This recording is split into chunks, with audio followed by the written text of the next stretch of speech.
Everyone welcome back to the video. And इस video में हम लोग बहुत ही ज़्यादा इंपॉर्टेंट टॉपिक को डिस्कस करने वाले हैं which is about UT and state government. So this topic is really important because इस टॉपिक में अक्सर बच्चे कंफ्यूज हो जाते हैं। एंड अगर आप किसी भी लाइक कॉम्पिटिटिव एग्ज़ाम की तैयारी कर रहे हैं लाइक यूपीएससी बीपीएससी या किसी भी कॉम्पिटिटिव एग्ज़ाम की, so this video will be very important for you.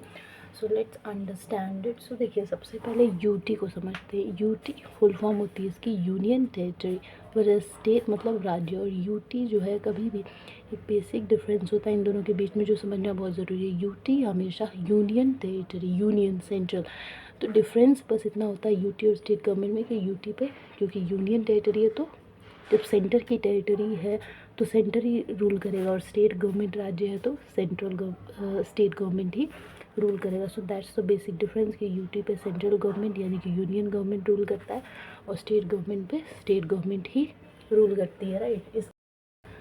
इसके अलावा एट प्रेजेंट हमारे पास 8 यूटीज़ हैं, 8 UTs. Delhi, Jammu and Kashmir, Ladakh, Chandigarh, Dadra and Nagar Haveli, और इसी के साथ अभी ये पहले से था दमन एंड दीव, पर वो भी दादर एंड नागर हवेली के साथ जुड़ गया है दमन एंड दीव, और Andaman and Nicobar island, and last is Lakshadweep. So these are the 8 UTs that we have in India right now: Delhi, JNK, Ladakh, Chandigarh, Dadra and Nagar Haveli and Daman and Diu, Andaman and Nicobar Island and Lakshadweep Island.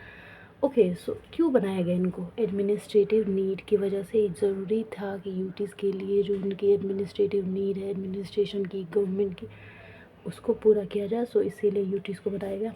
Cultural distinctiveness, culturally भी different है UTs क्योंकि union की territory है, where state government राज्य की territory है। सो union की है, अलग स्पेशल दर्जा है, तो उसी के लिए कल्चरल डिस्टिंक्ट भी है ये, इसलिए बनाना ज़रूरी था।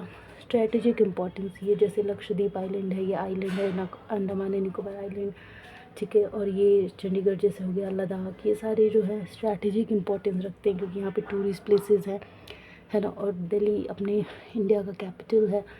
So very important these places, strategic importance रखते हैं, इसलिए भी यूटीज़ को बनाया गया। और special care for backward areas.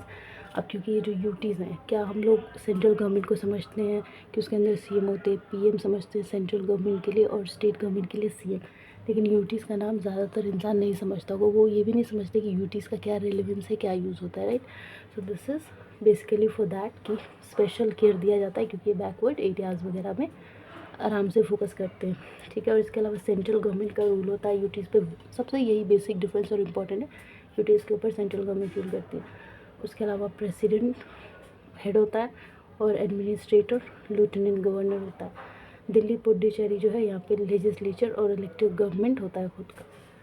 State की बात करें 28 स्टेट होता है, इसके अंदर चीफ मिनिस्टर हेड करते हैं, और यूटी में प्रेसिडेंट अपना गवर्नमेंट होता है, यूटी का सेंट्रल गवर्नमेंट ही रूल करता है। स्टेट के पास ऑटोनॉमी होती है, ज़्यादा पावर होती है, गवर्नर होता है, जैसे यूटी के पास लेफ्टिनेंट गवर्नर है, स्टेट के पास अपना गवर्नर है। फेडरल होता है स्टेट गवर्नमेंट, इसका सेंट्रल के साथ रिलेशनशिप बनता है, वेरएज़ ये तो सेंट्रल गवर्नमेंट के अंडर ही आता है, so no relationship. Elected government होती है इसकी, और यूटी के मुकाबले स्टेट बड़ा होता है और उसके पास खुद की सरकार होती है, सेल्फ गवर्नमेंट।